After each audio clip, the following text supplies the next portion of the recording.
For today's video, we're going to be doing a tier list before the LAIC, the first international championships of the season, and it's the very last tournament in the Mega Evolution format. And we've had a lot of really interesting results, actually. Lots of different decks winning tournaments and lots of varied top 8s, to be fair. So it does feel like there isn't really one defined S-tier deck. But in fact, there's going to be a handful of archetypes that can, in the right metagame, be the right choice for any given tournament. We've just seen the Mega Absol box win at the hands of Tord Reklev over in Las Vegas. Most notably, he re-added back in the Cornerstone Mask Ogopon, so everyone boo Tord because now you have to play a Cornerstone answer going into the LAIC because there will be people that just take his list, and there's going to be that small contingent of people who think, oh, now everyone will already take out the Cornerstones, so I don't actually have to, and then the people who do still steal Tord's list will still punish you. So I think better safe than sorry at the International. You probably do need to have those tech answers. Let's start off with Mega Absol Kangaskhan then. I feel like its biggest boast matchups are the Dragapult and the Gardevoir, which is a couple good boasts to have. It's also really good into Grimmsnarl. So all the decks that love to do the monkey business and like to set up two shots across the board, Mega Absol is pretty solid into all of those, to be honest with you. That's the online data at the very least. The worst matchups for the deck include Golden Go, as we know. Tord was able to navigate them at a time where enough Dengos cut the Cornerstone answers because of the list that had adapted over the last few weeks. So that percentage is up in the air. I feel like that percentage is really poor if the Dengos respect you. So that's something to bear in mind. It's also online at least got a weak Raging Bolt, a weak Joltik box, and a surprisingly weak End Zoroark. And we saw that really interesting final as well. Again, that situation crops up where a lot of the Zoroarks were playing Okidogi and other tech cards. So I'm just going to put Absol towards the lower end of the A tier. I feel like its glaring weaknesses sort of prop back up at the... Maybe I actually put it as a B... If I'm talking in terms of play, we'll call it a B tier play because there will be the high alerts of Mega Absol again, even though I know it's probably still going to be around that sort of 4 to 3% of the field. So there's still the question mark of, like, should you actually tech for a deck like this? But I feel like because it has the potential to go far in tournaments if it's not respected, it probably is worth playing that Cornerstone answer. So it is what it is. It's a really annoying deck to have just won because we know it has the power level into the other best decks in the game. And, you know, you're basically taxing other decks to respect you. Definitely you're taxing Golden Go, you're taxing Charizard, you're taxing End Zoroark to actually have inherent answers. So that's a real nuisance and a pain, but I do think the deck is still very powerful just because it is good into the top stuff, and those archetypes aren't going to be changing too much, I don't think, radically going from this week to the next. But it definitely has to dodge and weave the Dengo now, which is like a glaring worse matchup as long as they play answer Pokemon. I think we'll then touch on the sort of tug-of-war duo of Dragapult and Guardy. Dragon Dust Noir's data is looking pretty sus, actually. I'm just going to put this as a B tier choice. I think it could be as high as 10%, though. Like, it's still going to be a popular pick. We know it has the potential to rug pull against all sorts of matchups. But the online data is so bad for Dragon Dusk. Maybe I'm being duped by the fact that it's a slightly more difficult deck to play, but its only favorables in the format are Zard, Ceruledge, and Flareon. So it's like, is there really a reason to play this deck into the field when you know you're pretty weak into Absol that just won, you're weak into both Guardies, like, you're coping if you think it's not. You're weak into Grim, you're not even great into Golden Go either. The Golden Go data online is saying that it's a sub 40% matchup in terms of win rates. That does include tie rate, obviously, but yeah, I feel like Dragon Dusk is not in the best place right now, and I don't think you can necessarily tech the deck out. I feel like you just play it as consistent as possible and hope for the best, but this is actually one of the weaker tournaments for Dragon Dusk, I think. It's not an easy field. However, Gardevoir, I think, is in a good spot. I think Gardy Jelly is the best deck in the game right now. Maybe it's a sus claim, but I think this gives you the highest win rate into the Golden Go, just to juxtapose the two. The Jelly Guardi is basically a coin flip into Dengo, whereas the straight Gardevoir is a 37% from the online data. So you're substantially worse as the straight Guardi into Golden Go. We know they play Picnic and multiple Turo. We know they can be packing the Scrapper as well. So the Golden Go just has enough space to tech out the regular Guardi, but the one thing that still really hurts them is the Jellicent approach, of course, and mostly the Frillish to have the guaranteed lock on a number of turns, and then you transition into the Jellicent when you know you hit a threshold of damage that it's correct to become the aggressor. Or if you can set up in a spot where like the damage is relevant enough that you can give them items and let them start racing. So yeah, I feel like the Jelly build, its weakest matchups include Charizard, Grim, Zoro, and Absol. So there's certainly some like dodge matchups there and some ones to worry about. My hope or my expectation is that Absol is a tougher play this weekend because of the glaring issues. Like Tord again picked a good tournament to play it, where it went basically full circle, where people weren't teching enough for the cornerstones. So I think that's less of a concern for the Guardi. But then there's just the dark stuff that's problematic. Like, yes, Zoro is awful. Yes, Grimmsnarl's pretty rough. Yes, Charizard's rough. But I think that's still, like, this gives you the best play into the straight Guardi. It gives you the best play into Draga Dusk. It gives you the best play into Golden Go. And I still think those are the three most popular decks in the room. So again, it might be, like, quite narrow vision, but it does still have the strength behind it, I think, to be the best choice. I'm going to give this the 6% in play. And then I think the straight Guardi, I'm going to put it at the top of B tier in that it's got a much harder Golden Go, which is like the thing that's really putting me off. But I do think that'll be the more popular build. I'm going to put that at the 9. I think it's going to be closer than we've seen in recent times, but the Jelly Guardi is consistently getting further in events, in at least asymmetrical situations. So I think you have to really cotton on that, yes, it's the lesser consistent build, but it gives you the most options into Golden Go. And it feels like you need options into Dengo because, spoilers, I think that's going to be the most popular deck going into LAIC. And actually, let's just pop this into the A tier now. Golden Go, you know what? Golden Go might actually be even stronger than Jelly Guardi. Its weakest matchups are Ceruledge, Charizard, and then Jelly Guardi. But it boasts such insane win rate into a lot of the other stuff. You know what? I have to put... I thought I was going to say Jelly Guardi is the best deck, but there are still so many dark types around that I think Golden Go just has to be the best deck. Now, I'm not going to put it in S tier, because I don't think that's the case. But the worst matchups are just less popular than something like Guardi's worst matchups. So I think this could be as high as like 15% as the most popular pick in the room. And yeah, I mean, who's actually going to take Ceruledge to an IC? There's only a handful of people backing Flareon that has its own heap of issues. Like, yes, Jelly Guardi's a real concern, but even then it's a 44% from the online data. It's a 47% into Terrabox. Like, we just know it just draws a silly amount of cards, and now that it's finally fixed its stupid trolley issue and now is playing basically any other A-spec that's better, I think it's a real threat in the game. So yeah, I think Golden Go is, you know what, looking at the data and like the matchup spreads, probably the best choice for the tournament, I have to imagine. Let's talk about Grimmsnarl. Grimmsnarl's weakest matchups include Flareon because of the Leafeon, Golden Go, which is the big issue, and then there's also a weak time into Absol, Joltik, and Terrabox. So the Joltik, the Terrabox, like, it's a shame if you hit those, and the Flareon to extent. Like, it's unfortunate if you hit those, but the biggest boasts are like Jelly Guardi, regular Guardi, Zard, and you're pretty balanced into Draga Dusk. So again, it's like the high profile bad matchups are the Absol and the Dengo. And I think the Dengo is the thing that's like putting me off the most. So I have to put it behind Draga Dusk.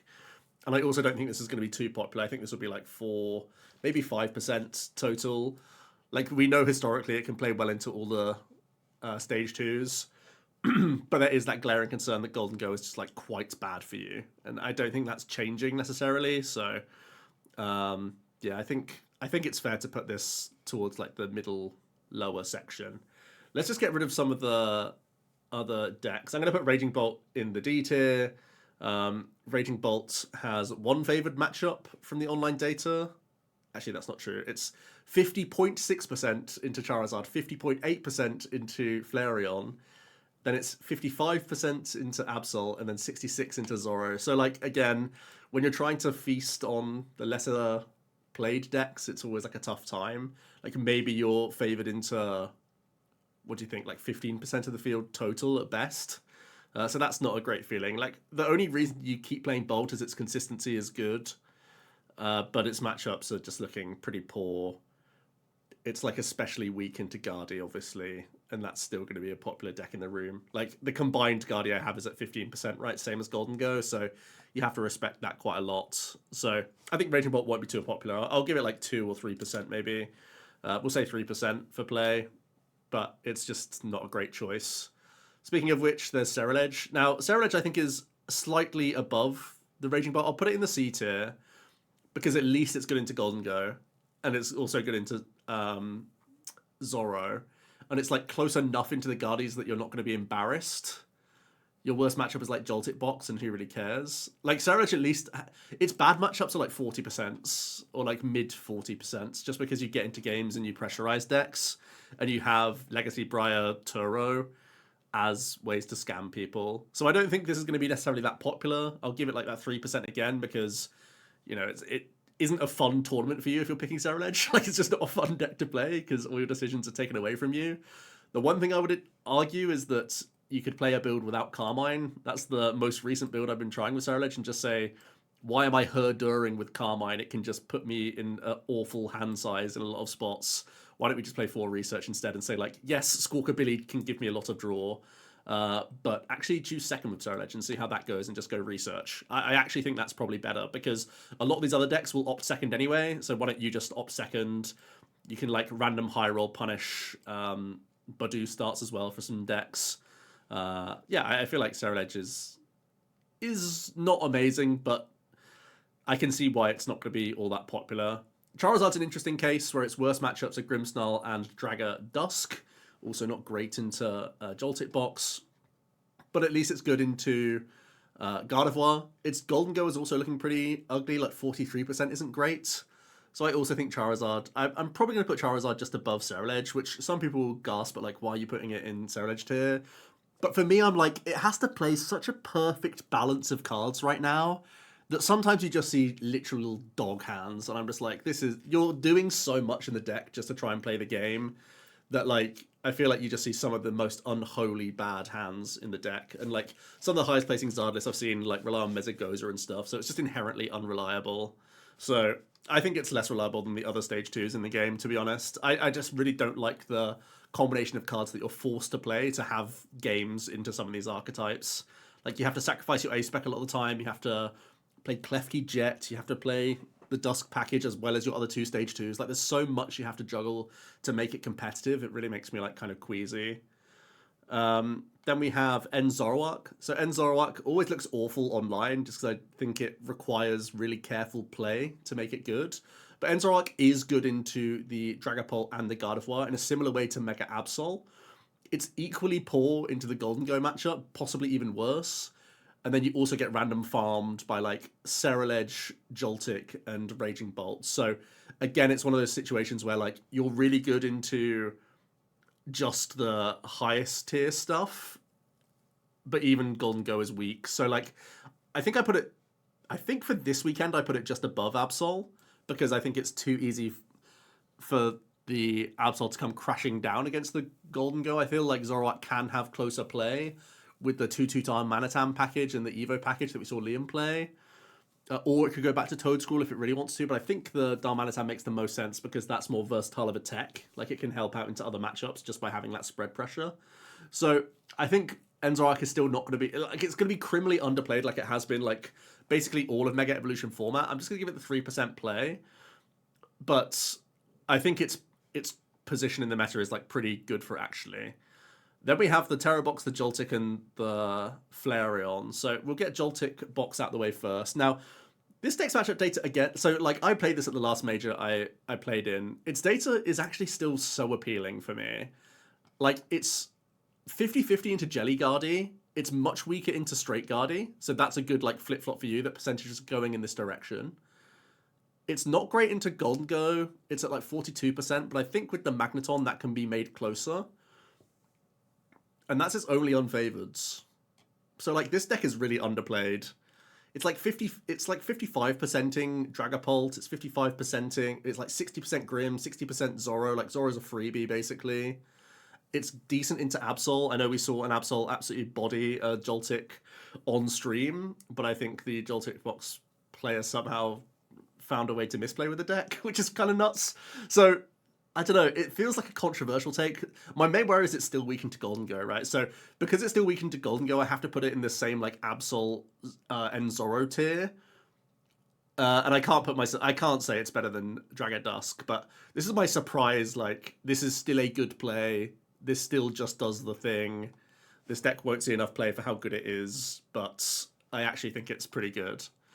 Like, maybe I'm just full coping because I played it at a major recently. But I feel like its matchup data is looking insane. Maybe again, this is a victim of just online. It's like a simple enough deck that anyone can pick it up and get some good results with it. But I feel like it reasonably does have good matchups into a lot of the field, and will simply amp you very much into weaker starts and punish any other deck better than, or punish the format better than basically any other deck. So I don't know. I'm still standing this when most people think it's rubbish. Its online data is still really solid though, and I can see the logic for playing this deck because you do get to boast the grass type coverage, which is Zoro, Absol, Grim, and Zard. Like, yes, the Absol can go towards a Kanga, but you can still try and hit that with Peak.